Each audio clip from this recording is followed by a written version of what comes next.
Oh, hello. My name is Mara, and welcome to Books Like Whoa.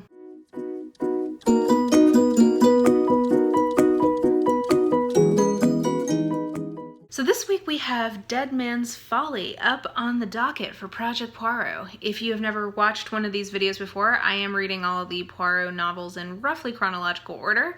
Also have some short story collections and stuff thrown in there for good measure. I do not do spoilers in these reviews. I take you in a synopsis roundabouts to where we find a body. This one, yeah, I probably will take you to the body. Sometimes if it's too late in the story, I don't do that, but I think that'll be okay for this one. I'll also talk about some character details, some things that potentially could be spoilery in retrospect, but I think I do a pretty good job of making sure I don't tell you anything that would diminish your enjoyment of the novel if you've never read it before. So I think you can watch this without fear if you've not read this before. So with all that being said, let's get into a synopsis. So Dead Man's Folly was written, I believe, in 1956, and it's taking place around about that time, featuring the inimitable Mrs. Ariadne Oliver, who is sort of an Agatha Christie stand-in in these books. She's been asked to a small town and is staying in a house called Nass House, and she's been asked there to run a kind of murder mystery game. So it's sort of like a treasure hunt, but like with a murder mystery. She's a mystery novelist, so that makes sense. And it's as a part of this big kind of like local village fete, and it's all taking place at this grand house, the Nass House. The Nass House is now owned by Sir George Stubbs and his wife, Lady Hattie. They, though, are not the original family that was attached to this house. That was actually the Follets. And Amy Follett, the only survivor of that family, lives in the lodge. So she had to sell off her estate, the estate of her family, after the war, just because of taxes and stuff, and because both of her sons were killed in the war. So she still lives on the property, but she does not live in the main house, though she is very comfortable in the house. She's a major guest, and she sort of has like, you know, taken over kind of like sheltering Hattie and like really looking after her and stuff, because Lady Stubbs, Hattie, is what Christie often refers to as subnormal. She's you know, one crayon short of a full box kind of a thing. And George Stubbs is sort of like this blustery, self-made man who's portrayed as rather crude and kind of like contemptuously, I would argue, by Agatha Christie. So anyway, so that's kind of like the scene on the ground. There's a couple that are living or like renting a house on the property. The Legs, he's an atom scientist and basically had a nervous breakdown, so they're there sort of like helping him relax and recover. And there's a bunch of people. Oh, and there's a housekeeper, Amanda Brewis, and she is like very efficient, but she's clearly in love with her employer. She has a lot of contempt for Hattie. She says that she's a lot smarter than she lets on. She just does it so she, you know, kind of pretends to be dumb so she can get away with things. So a lot of the initial part of the book is kind of set up. So Mrs. Oliver calls Poirot because she feels like there's something really wrong and she can't quite figure out what it is. She's putting together this murder mystery and she feels like somebody is trying to guide her hand, and she can't figure out exactly how, and she can't figure out exactly why.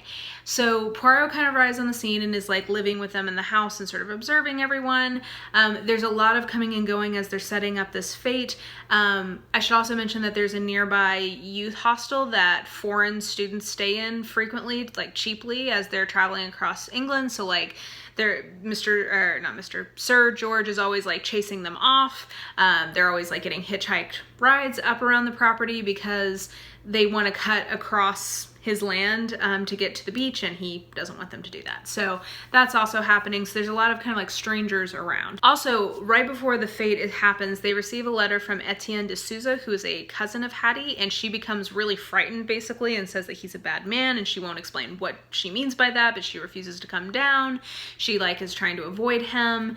And then once we actually get to the day of the fate, he arrives, and Hattie is like refusing to come down. Nobody can find her basically once he's around. So there's a lot of kind of like, where is she? The fate is going on, the murder mystery is happening, Mrs. Oliver and Poirot are kind of walking around and making sure that the clues aren't too hard or whatever, and they go to check on the young girl who is pretending to be the body for the murder mystery, and when they get there, they realize that she is actually dead. Simultaneously, by the end of that same day, they realize that Hattie is just like missing. So there's and her hat is her big silly hat is found floating in the river. So basically this is now a question of like who killed this young girl and like who kidnapped or probably killed Hattie. So that's kind of the mystery that we were trying to solve. So in terms of like my reaction to this, I was really surprised because when I was looking at what my last rating on this was, I'd given this a 5 out of 5 on Goodreads, which is like, I was probably like a 6 out of 7 on my scale, though I'm going to be adjusting that scale potentially, so stay tuned for that. But I was really surprised because I don't think that this is nearly as good as I thought it was the first time. I think that this book benefited from being the first audiobook of Agatha Christie I think I ever read.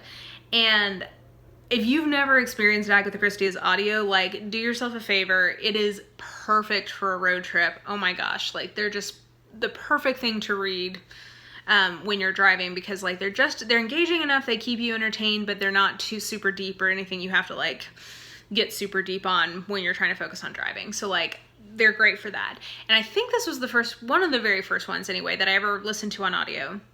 And it was subsequently, that means one of the first Agatha Christie's I ever read. So I think I was much more impressed with it and have a lot of sort of like residual fondness for it from that. But upon fresh reread, because I haven't read this probably in like 4 or 5 years, upon a fresh reread, this is not a very accomplished Agatha Christie novel. It's not bad. I definitely enjoyed it more than, let's say, like Hickory Dickory Dock last week. Like, I liked it better than that. But it is by no means excellent. I think that this suffers from really lackluster characterization, and I think that this is a book, it's a much better mystery than last week, I should say. I think that it's a better mystery because it's a fair mystery. It doesn't feel as sort of like luck induced in terms of Poirot solving it. It felt like there was some ingenuity there. I just think that she doesn't really give the level of characterization that I think she probably should, or that she is capable of. How about that? We know that she can do better, so she should do better. So this was not as good as I remembered it. That being said, I do think that there are a couple of interesting things that I wanted to bring up, but in general, I think that this was maybe not her best work. So the one character I would give some exception on not great characterization is I do really like the Atom scientist, that term cracks me up, who we meet in this book named Alec Legg, just because I thought that it was interesting, because he essentially is having an existential crisis because he is let's say a nuclear physicist basically in the Cold War era, and he essentially he's not suffering from like PTSD from the war or something. He is suffering existential like oppression, depression, whatever you want to say, because he's looking at the world around him after World War II and seeing how fucked up everything is. And as a scientist, like as a nuclear physicist, like he knows with nuclear weapons, like how much more fucked up it can be. And he is just like crushed by the knowledge of what we are doing to ourselves, basically. And I was like, I think that this is an interesting, like, emotional conflict to give someone in this time period. So again, I kind of mentioned this in the last video, but we really are like kind of moving out of like post-war conditions and much more into Cold War time period. So increasingly there's references to communism, to nuclear war, to sort of like the tensions abroad and the real fear that people feel about, you know, mutually assured destruction and the very real possibility of something like a World War III. And so, yeah, you know, times they don't change that much. So I think that that's kind of an interesting piece of, I think it's an interesting example of using current events and sort of the world around her to drive somebody's internal conflict. I thought that was really interesting, and I did enjoy kind of, and in thinking of him with a motive for murder, it does get a little bit more into the psychology, which you guys know I tend to prefer from her in terms of how she handles characters. It's a more interesting psychological kind of motive potentially, because she's wondering if he sort of just snapped and killed this young girl. On that note, I do also think it's interesting to kind of think about how she is now, and she's done this a little bit, but I think that this is the first time I'm like, yes, we can see it very clearly, kind of talking, well, I take that back. I think we saw this also in Mrs. McGinney's Dead, but the seeds of it. But I think she has a very big awareness of sort of the role that media plays in our kind of collective perception of killers, and collective perception of sort of the danger of murder. So in Mrs. McGinney's Dead, we had like this whole plot about like this expose about these sort of glamorized murders of old and how that plays into a motive for a current day murder. And in this one, you know, there's definitely discussion of like, is there essentially like a sex murderer around killing young girls? And this is certainly something that had happened prior to 1956 or whenever this is. But I think that the general awareness that there are like these deviants who could be around and trying to prey on women, basically. It's interesting that she's sort of discussing that more overtly, and it reminds me of a even more pointed discussion we will see in, I believe, Halloween Party here in a few months. So it's just interesting that sort of the consciousness around murder and the possibility that one could be randomly murdered by a stranger. It seems like she is kind of talking about that more directly. And then just getting back into her old hobby horse about sort of class and genetics. You know, we have two ways we can go there. One is that she just so clearly has so much contempt for Sir George as a self-made man, and she always has this attitude towards self-made men. She thinks of them as inherently inferior to people who have inherited their wealth. Like that, just if you look at the way she talks about these people over time, it's very clear. And then the other side of that is her ongoing discussion about the disappearing servant class and how now the help have like higher aspirations of things like marriage. Crazy, right? That somebody would want to get married and not just spend all of their time living in your gigantic house and living a sexless existence to serve you. Like, people used to love that. I don't know where they went after the Second World War, but they used to love just like giving up their entire lives to serve rich people. They absolutely loved it. So she's real sad about that.